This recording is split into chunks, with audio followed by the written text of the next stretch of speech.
Welcome back to First Year in Medical Device Sales. I am your host, Jacob McLaughlin, and I am so excited to be coming to you all today. Again, just to continue to provide you all value and encouragement. We were able to get a lot of good feedback from one of our most recent episodes where we were just making you guys have helpful tips and just sharing my experience with you all with difficult human beings and experiences in med device sales. And I wanted to continue to piggyback off that. And actually one of our members that we helped break into med device sales, they asked, hey, could you make this episode for me? Because they're in their first couple of months and they're like, this would be extremely helpful for me. And so what the question that came into it is what I wanted to name today's podcast over is organizational tips in medical device sales. How do you come into medical device sales, stay organized, do stuff that's going to help you, but there's so much going on. And so that's what I wanted to make today's episode is things that I did that really helped me really succeed in my first year in medical device sales, and hopefully some tips that I can help you all with, and maybe some just like little bonus things that maybe help you get a couple more sales. Because I told her some of the things I did and she was like, oh, okay. So where I go for that is number one is just the biggest thing I'm going to always tell you guys with the organizational tips is remembering people's names. And I know when you're like, Jacob, what does that have to do with organization? Well, it's how you organize it. What I mean by that is putting it into my notes in my phone. Like your best thing is like, even with I have my tips on, I used my notes. If you come in here right now, it says I have over 1,000 notes. I'm also not somebody who deletes a lot of stuff, because I can go back and look at it. So many people try to always do so much writing down, or what everyone tries to do is memorizing, which almost never works. I never can remember anything. So it was always remembering names by putting them in my notes. And so if I talk to a scrub tech at Honor Health Shea, I was like, okay, Honor Health Shea, scrub tech, this date, their name, and some notes about them. Because again, I'm a person who could always remember the face, but I'm like, what's their name? It's because you guys are going to deal with a lot of different people. So for me, being able to do that was such a big piece, because 2, 3, 5 weeks later, when I would see that person, but I had to know, and I'm like, they have 2 kids, they talked about golf, and they have a dog named Sally. Okay, great. Now when I would see them, I'd go in and say hi, and then I'd be like, oh, just a second, act like I'm doing a little bit of work, and I would find their notes. And then I would be like, hey, how's Sally and the kids doing? And they'd be like, oh my gosh. And then it was just showing that I cared, right? So the first thing I was just going to tell you guys is if you don't use it, I know this may sound really simple, but using your notes app on your phone will be one of the best organizational things you can do, because it allows you to put it in. I would always title it, hey, here's the hospital, here's the account, here's the people, scrub tech, surgeon, whatever it is. There are certain things I did there. Number 2, I would use the notes for like when I'm talking to a surgeon and they told me things they liked, right? For example, I knew Dr. A used glove size 7. Sometimes if it was a different brand, they used this size. They liked radio station 1290 FM because it was this, right? Whatever it is. And so the reason I'm just saying that is because when you're doing that, that's what helped me make a big difference, because everyone's like, oh my gosh, how do you remember this? I just use my notes, right? When I could say to a scrub tech, what size of gloves does she wear? I'm like, oh, she wears size 7. They're like, oh my gosh, thank you so much. And then one of the biggest ones I had was one of my top doctors. She's amazing, but she had a very particular way of doing things. She wanted jazz music to be playing when she operated. That's what they love. And now, if you guys didn't know this, in the OR, a lot of times they'll play some music. A lot of surgeons are different, but like she loved having jazz music. But you cannot have any music going until she was already inside the procedure. So if there's any prepping going on, or she's trying to like dilate and get in to the cervix, no music, because it's a stressful time and it's what they got. But once she was inside the cervix and we were able to be inside the uterus when we were doing GYN, again, that was the division I was part of at Medtronic. But once we got in there, then she wanted music. And then what would happen is I would let the nurses know, I'd let the head nurses know, I would help kind of direct them to do some stuff. And then what would happen every single time, and it was hilarious, but every single time they would turn on the music, it was jazz. And guess what she said every time? Oh my gosh, amazing music today. And every single time, what do you guys think I did? Put it on the nurses. I said, yeah, these guys are the absolute best. They have really great taste, or, oh my gosh, it's like they knew you were coming. Again, never taking credit, because what many reps will do is take the credit, be like, I remembered I did the stuff. Oh, I remember how much you like that, doctor. Well, great. But if I'm actually making everyone else's life easier and having a great experience, then everyone's going to enjoy me, right? So again, I would do that. And then the nurse I would give all the credit to, or the scrub tech would have stuff ready to go. We would have so many times we'd have to get everything prepped for the surgeon, but like I'd be like, hey, let's get everything primed, ready to go. So once the surgeon sits down, we literally give it to them and they're ready to go. Every single time that would happen, they would be like, oh my gosh, Jacob, you got everybody? And I'm like, oh, it wasn't me. They just are on top of it and had everything ready to go. Like they're the best here. Just so you know, they had nothing ready to go. I had to come in early and get them all ready. But again, it goes back to, I don't need to take the credit for them. I'm going to give the credit to the team and everybody here because we're going to make their life easier. So that's just something that I wanted to put in there is like, hey, hopefully that can be helpful, is like use your notes and do this stuff. Now, one thing I'll also just say, little detail, was me having like with our doctors, we used a lot of numbers. We would have intake and outtake of like the volume of the fluid that we would have come in. One of the biggest things that was always a win for me, and every surgeon loved it, was I would just write down all their numbers. Because what you have to think is all these doctors are going to be having to go document and do their notes later after the procedure. So for me, I would just go right in. I would be like, intake was this, outtake was this, deficit was this, total volume and time. And like for me, we would be able to show the time our blade ran. So then I would be like 2 minutes and 7 seconds. Why that was so big is like, if we're in a case for 35 minutes because of all these other things, and they complain about it, I'll be like, hey doc, did you know that the device only ran for 2 minutes? And they're like, wait, what? Oh my gosh. And then it just showed how good our stuff was. Plus, it let them continue to know like, oh my gosh, all this extra time was just other stuff. But again, just being able to hand stuff like that, my doctors, every single doctor I did that for, they loved it. They literally were like, you're the best rep I ever had. And I'm not kidding when I say that. Like that's how I was able to take the lowest performing to top 10. They would say that. But again, guys, I'm sitting here telling you, I did nothing special. There was nothing crazy. It was just all I think about to every single person I come in touch with is, how do I make your life easier? How do I make the nurse's life easier? How do I make the scrub tech's life easier? How do I make the surgeon's life easier, right? When I'm doing that, we're going to have great cases. Again, when we're doing all of the things, and then when I get praise, I'm deflecting the praise because I don't need it as the rep. Who cares? Guys, like, let me just make your life easy.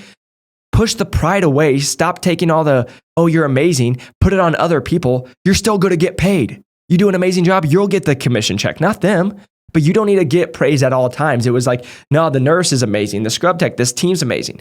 And then going back to what I've said earlier is like, there'd be times I did everything. I'd get stuff set up. I'd go run and grab saline bags. I'd go do stuff that wasn't my job. But going back to, how do I get the best possible outcome for the patient on the table? And when I did that, I would always leave and say, hey guys, thank you so much. You're the absolute best.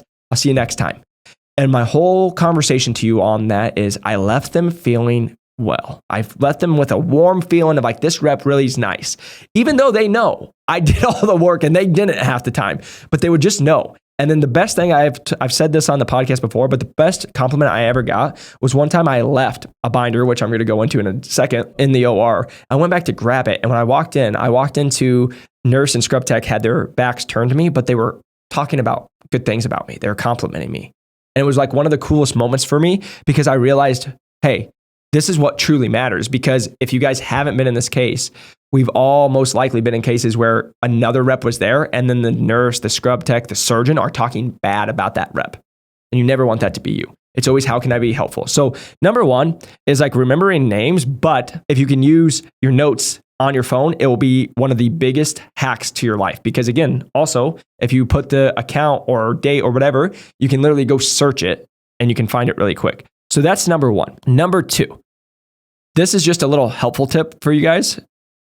Taking pictures of the board. Now, let me make this really clear. Do not get caught doing this. Many people would see, if you get caught staring at the board, you're going to get yelled at. Like, what are you doing here? Who are you here to see? Then if you get caught taking a photo of you, the OR will kick you out. Like, it is the true thing. But what I would do is I would be like looking at the board, acting like I'm confused and be like, oh, there's my doctor. And then I'd grab my phone and I'd take a quick picture and then I walk away. The reason I'm saying that is then I would go sit outside my room and then I would look at my pictures and then I'd be like, oh, that doctor is doing my procedure. That doctor is doing my procedure, but I've never met them before. And I'd be able to go do stuff. And then for me, I could be like, oh, they're in that room, in that room. Let me look up why I'm waiting. Let me look up those doctors. And then, oh, I'm just going to happen to just go for a walk over there and then be like, oh, there they are, and just introduce myself, right? And I didn't sell. I just introduced myself and walked back, playing the long game. But the reason I'm just saying that, that's just a helpful tip. Again, if you guys don't know this, if you're brand new, why it's not good to look at the board is what happens in the ORs. They want absolutely zero selling. They don't want any selling. So if you're a rep and they see you staring at the board, trying to look for competitive doctors, they're going to get really up in arms. They're going to be like, why are you here? Who are you here for? They'll start questioning you. And then if they see you trying to sell, they'll be very unhappy with you. And you could even get kicked out of the OR. So that's why I tell you guys to just be careful with taking the pictures. Again, you're not using it for a malicious way. You're not going to be sending it to a bunch of human beings or anybody. It's just for you to like, hey, I'd go and I'd be like, oh, and I'd just look, snap a quick pic, walk away. And then I'd be like, oh, now I'm going to do it. And then I would just delete it right afterwards. But the reason I'm just saying that is that helped me be able to go and convert people, because I'd be like, oh, there's here.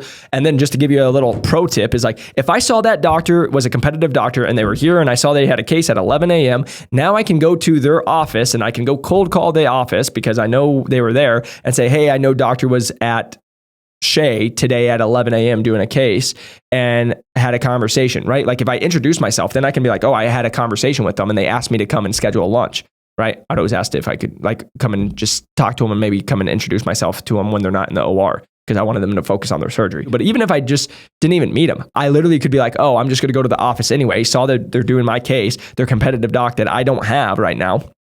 And then I would just go to the office, just be like, hey, I saw doc at Shea today and just wanted to see about getting a lunch set up. And a lot of times they're just be like, yeah, sure. Right. So that's just like a little pro tip. One of the other things that I did is I had a binder, and it was a zip binder. And it was one of the biggest hacks that I had, because in that zip binder, right, I was able to put my cell phone in it. So I could also be there and I would act like I'm taking notes, or I would be able to look at my phone when I was in a case. So I wasn't the rep just staring at my phone the whole time and typing.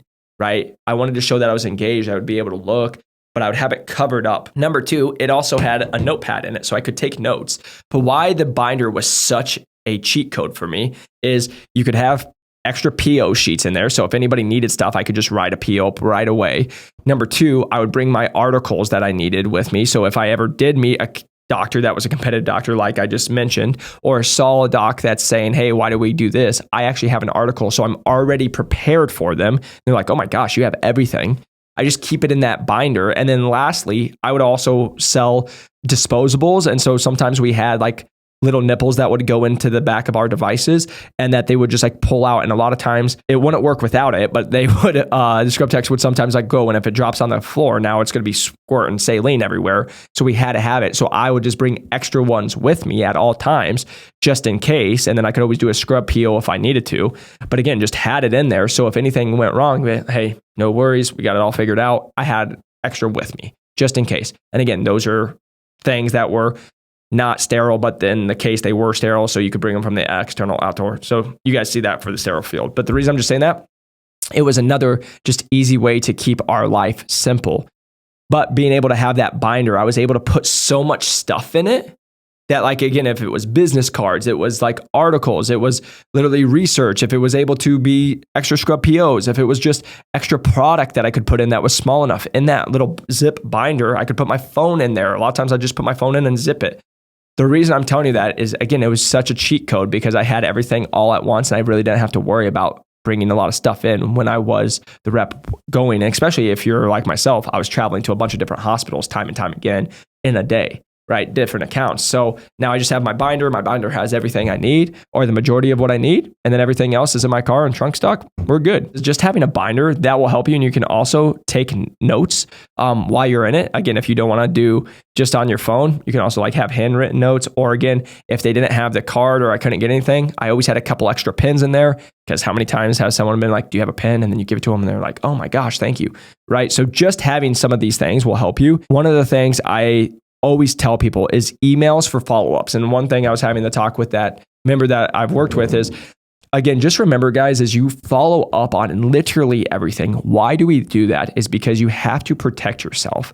Also, the beautiful part of it is it's always time-stamped. So if you can't remember the last time you had a conversation with that person, just search the person's name and you can be like, oh, I talked to him August 2nd, right? Okay, great. That makes my life easier.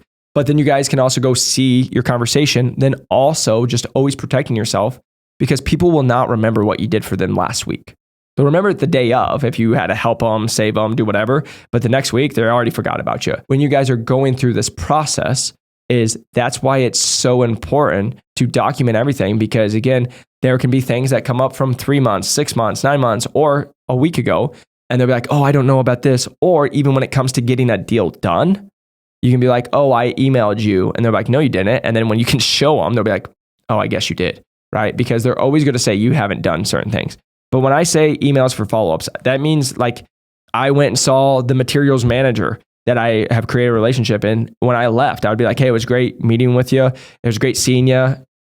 Glad to hear everything's going well. And we'll make sure to get you a PO for this 6 things we talked about by this date. Let me know if you need anything else, right? Like all this stuff. And I would just document it. So I always had a record. So there was nothing that could be said that I didn't do. After being in med device sales, one of the biggest things that happen is people not doing their job. Then when you're working on a deal, they'll be like, oh, you're doing certain things that you're not supposed to be. Or you'll have, this happens all the time, somebody leaves a position or gets fired, new person comes in, and now you just worked on a deal that supply person was going to buy 5 different things from you the next week, and now they got fired, and now you come in and the new person's in there, and you can say, hey, well, Carrie was going to buy this, and they're like, no, she wasn't. You're just a new rep trying to make it. And then if you can show the actual email of like, no, here's the communication, you can see that. Now you have the likeliness of getting it sold and getting the deals that you need to be done. So hopefully that makes a lot of sense. Going back to what we've said here all the time is like having an Excel sheet. One of the things I've always done is having an Excel sheet of the people that I worked with. One thing I did for organizational is like if I had 20 accounts, I would make a tab on my Excel sheets of all 20 accounts. And then I would just go down the list of who they were. Hey, Johnny's the scrub tech, Jamie's a nurse, whatever it was. And so I had a whole thing of every single account that I had on an Excel sheet. And again, this is time consuming at the beginning, but then you put it all together. Now I just add to it. Whenever I need something at account A, I can just go look at account A and see who's my contacts there. I've done that. And then I'm like, oh, I didn't even remember that I knew Scott and Biomed at this account till right now. Because you have so many different accounts and people. So if you're working on a deal or you need something else, you're like, oh, here. Or for example, if I'm trying to get something done at place B in Biomed, but I know Scott in Biomed at place A, and it's the same organization, just a different hospital. Well, I'm like, hey, do you know them at this one? And he'll be like, yeah, it's this person. Or here, let me get you in touch if you have a good relationship. So that always helped me. And then lastly, Google Doc sheet for end of day notes.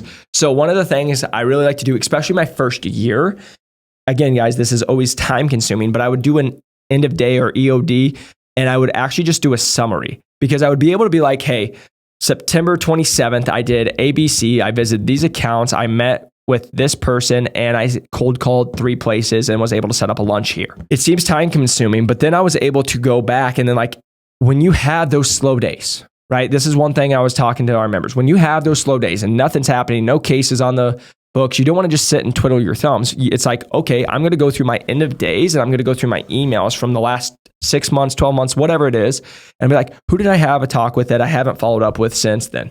Who have I had a conversation with here? Oh, I stopped here so I could circle back up and follow up with them again because it's been 6 weeks. It just helped me be able to go organize it. And then also 2 things. One, it's a great way to like see your growth because again, I tell you guys, many of you are very busy, but you're not productive. So you'll be able to see how you've gotten more productive and done things over the years.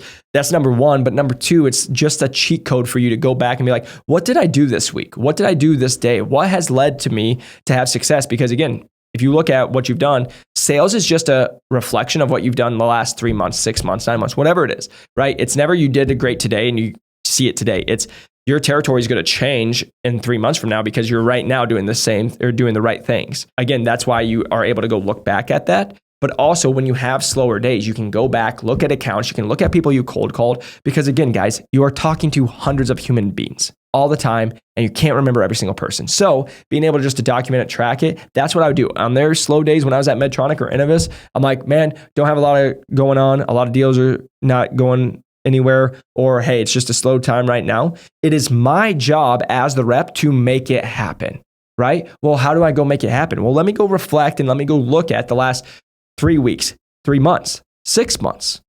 even 9 months, 12 months. And let me see conversations that I had that maybe didn't go anywhere. Like, who can I follow up with? Because again, I always like doing follow-ups every, 2 to 4 to 6 weeks. Okay, so I talked to this. Who haven't I talked to here? Who haven't I talked to here? When was the last time I stopped here? And then you can just continue to have touch points. Because again, if you're ever in sales, especially medical device sales, and sitting there and you're like, I have nothing to do, literally nothing, you are not doing your job, because there is always something to do. I literally just told this to Eric. When you're in sales, it's like running your own business. There is always something to do.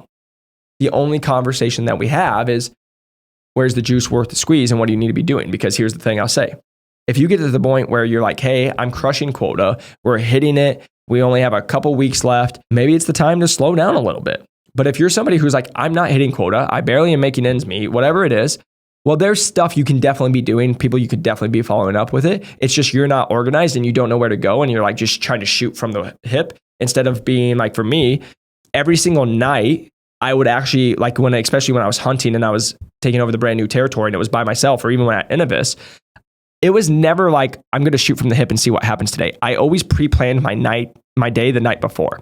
And I would come in and I'd be like, okay, I'm going to visit these 5 accounts. And it even got to the point where I'm going to visit these 5 accounts. They're this far away. It makes the most sense to be the most time sensitive because I'm in Phoenix and there's a lot of driving. I'm going to go A, B, C, D, E. That's where I'm going right away. And then we'll go do this, because there'd be times I'm like, hey, I went to account A and then I went to account B, but I just came and I added a bunch of time to my life because of driving. Instead of, if I would have done account A and then account C first, that I would have hit both of them because they're in the same region, and then actually would have found it. And that's where I just tell you guys about being productive, not just being busy. You could go cold call on 5 offices, but if you just put 5 offices and just go as you look them up, you're probably going to be 15 minutes from this one, 35 minutes from this one, 20 minutes from this one, compared to if you pre-planned it the night before, or even the morning of before you leave. You're like, hey, I'm going to go hit these 5. It makes sense to go do A, B, C, stop at this account to say hi, and then D and E to end my day. Right? Like, that's how I have you guys think. So hopefully these were helpful. Hopefully these tips help you continue to progress in your career in medical device sales. I just want to say thank you from the bottom of my heart, because I want to be here without you. All I want to do is continue to add value to you all. If you found this helpful, or you think this could be helpful to someone else, please press that like and subscribe button and share it with them, because it truly does help us grow this channel. And that's all I want to do, is keep helping you all. But also just want you to know, if you are watching this and you want to break into medical device sales, or you know somebody, because you're in med device sales, who reaches out to you and wants to break into medical device sales, our average person is now breaking into medical device sales in 8.5 weeks at over $105,000. And it's the absolute best. And I'm always happy to jump on a call with you all just to answer any questions that you might have. You can click the link below, or also reach out to us at Jacob McLaughlin or New Medical Device Sales on LinkedIn. Always love having conversations with you all. But I just want you to know, don't need $1 from you, don't want $1 from you. All we keep doing is showing all the results, hundreds of testimonials, people on LinkedIn every single day, sharing them getting hired, sharing the text messages we get, because I'm just about providing value to you all, and I just want you to win. So I hope this was helpful. Until next time, keep crushing it, go hit quota, and I'll see you soon. Peace.